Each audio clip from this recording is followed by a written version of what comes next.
Welcome back to my video. আজকে আমি প্রাচীন ভারতের ইতিহাসের খুব গুরুত্বপূর্ণ একটা টপিক গৌতম বুদ্ধ এবং বৌদ্ধ ধর্ম নিয়ে কিছু জিনিস আলোচনা করব। বিশেষ করে আজকে আমি গৌতম বুদ্ধের জীবনী নিয়ে আলোচনা করব, যেখান থেকে ডাব্লিউবিপিএসসি, ডাব্লিউবিসিএস, ডাব্লিউবিএসএসসি এবং বিভিন্ন পরীক্ষাতে বারবার প্রশ্ন করা হয়েছে। তাহলে অবশ্যই ভিডিওটি শেষ পর্যন্ত দেখবেন। গৌতম বুদ্ধ তিনি শাক্য বংশের অন্তর্ভুক্ত ছিলেন। তিনি শাক্যমুনি বা তথাগত নামেও পরিচিত ছিলেন। তার জন্ম হয়েছিল 563 বিসিতে লুম্বিনী, নেপালে, এবং মৃত্যু হয়েছিল 483 বিসিতে কুশীনগর বা উত্তরপ্রদেশ। বিসি মানে বিফোর ক্রাইস্ট। আচ্ছা, ছোটবেলায় তার নাম ছিল সিদ্ধার্থ। তাহলে এই যে 5টা পয়েন্ট, তিনি শাক্য বংশের অন্তর্ভুক্ত ছিলেন, এটি বহুবার পরীক্ষায় এসছে। তার জন্ম 563 বিসিতে লুম্বিনী, নেপালে হয়েছিল। সেখান থেকেও বহুবার কোশ্চেন আসে যে গৌতম বুদ্ধের জন্ম কবে হয়েছিল, এবং এটাও কোশ্চেন আসে যে তার ছোটবেলার নাম কি ছিল। এটা উত্তর হচ্ছে সিদ্ধার্থ। এখানে যে 3টে প্রশ্ন যেটা পরীক্ষায় বারবার এসেছে, তাহলে তিনি শাক্য বংশের অন্তর্ভুক্ত ছিলেন, ঠিক আছে। তিনি 563 বিসিতে নেপালের লুম্বিনীতে জন্মগ্রহণ করেছিলেন এবং ছোটবেলায় তার নাম ছিল সিদ্ধার্থ। তার মা ছিলেন মহামায়া এবং সৎ মা, যার কাছে গৌতম বুদ্ধ লালিত পালিত হয়েছিলেন, তিনি হয়েছিলেন মহাপ্রজাপতি গৌতমী। এখান থেকে গৌতম বুদ্ধের যে গৌতম নামটি এখান থেকে এসছে, গৌতমী থেকে এসছে গৌতম, ঠিক আছে। তাহলে তার সৎ মা ছিলেন মহাপ্রজাপতি গৌতমী। আচ্ছা, স্ত্রী হলেন যশোধারা আর পুত্র হলেন রাহুল। গৌতম বুদ্ধ 29 বছর বয়সে গৃহত্যাগ করেছিলেন। তাহলে গৌতম বুদ্ধ কত বছর বয়সে গৃহত্যাগ করেছিলেন? উত্তর হচ্ছে 29 বছর বয়সে।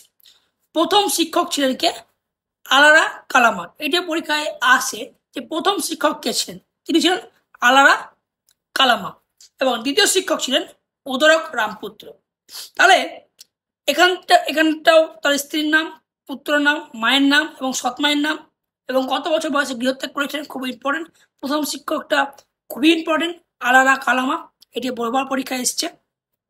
প্রথম ধর্মোপদেশ তিনি দিয়েছিলেন বা ফার্স্ট সারমন সারনাথ বারাণসীতে। খুব বহুবার পরীক্ষায় কোশ্চেন এসছে, তিনি প্রথম ধর্মোপদেশ কোথায় দিয়েছিলেন বা ফার্স্ট সারমন যেটাকে বলছে, তিনি এটা দিয়েছিলেন সারনাথ বারাণসীতে। গৌতম বুদ্ধকে এশিয়ার আলো বলা হয়, ঠিক আছে। গৌতম বুদ্ধকে এশিয়ার আলো হিসেবে বিবেচনা করা হয়, এটি অত্যন্ত গুরুত্বপূর্ণ। গৌতম বুদ্ধকে এশিয়ার আলো বলা হয়। এটা থেকে বহুবার পরীক্ষায় প্রশ্ন এসেছে যে এশিয়ার আলো কাকে বলা হয়। এর উত্তর হচ্ছে গৌতম বুদ্ধ। এবার আমরা ডিসকাস করব গৌতম বুদ্ধের জীবনকে যে সিম্বল দ্বারা চিহ্নিত করা হয়েছে, ভাগ করা হয়েছে, সেটিকে নিয়ে ডিসকাস করবো। এটি খুব গুরুত্বপূর্ণ, এখান থেকে বহুবার পরীক্ষায় প্রশ্ন আসে। প্রথমে আমরা দেখতে পাচ্ছি জন্ম বা বার্থকে লোটাস বা পদ্ম ফুল দ্বারা চিহ্নিত করা হয়েছে। তাহলে গৌতম বুদ্ধের জন্মকে লোটাস বা পদ্ম ফুল দ্বারা চিহ্নিত করা হয়েছে। তারপর আমরা দেখতে পাচ্ছি হর্সকে কিসের সঙ্গে চিহ্নিত করা হয়েছে? তিনি যে বাড়ি ছেড়ে গিয়েছিলেন বা হাউস রিনাউন্সিয়েশন, যেটাকে বলছে মহাবিনিষ্কর্মা, ঠিক আছে, এটিকে হর্স বা ঘোড়া দ্বারা চিহ্নিত করা হয়েছে।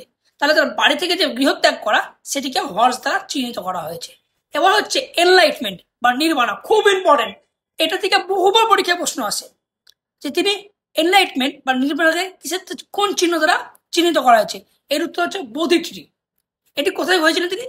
এটা তিনি লাভ করেছিলেন বোধগয়াতে, ঠিক আছে।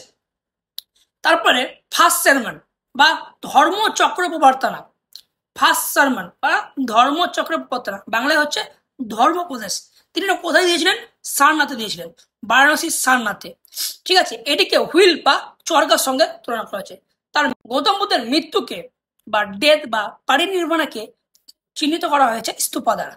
তাহলে লোটাস বা পদ্ম জন্মকে চিহ্নিত করছে, তার গৃহত্যাগকে চিহ্নিত করছে হর্স বা ঘোড়া, তার যে এনলাইটমেন্ট তিনি পেয়েছিলেন সেটিকে চিহ্নিত করছে বোধি ট্রি, আর হুইল চিহ্নিত করছে তার ফার্স্ট সারমন বা তিনি যে ধর্মোপদেশ দিয়েছিলেন বা ধর্মচক্র প্রবর্তনা যেটাকে বলছে, সেটিকে চিহ্নিত করছে হুইল বা চরকা, আর তার মৃত্যুকে চিহ্নিত করা হয়েছে স্তূপা দ্বারা।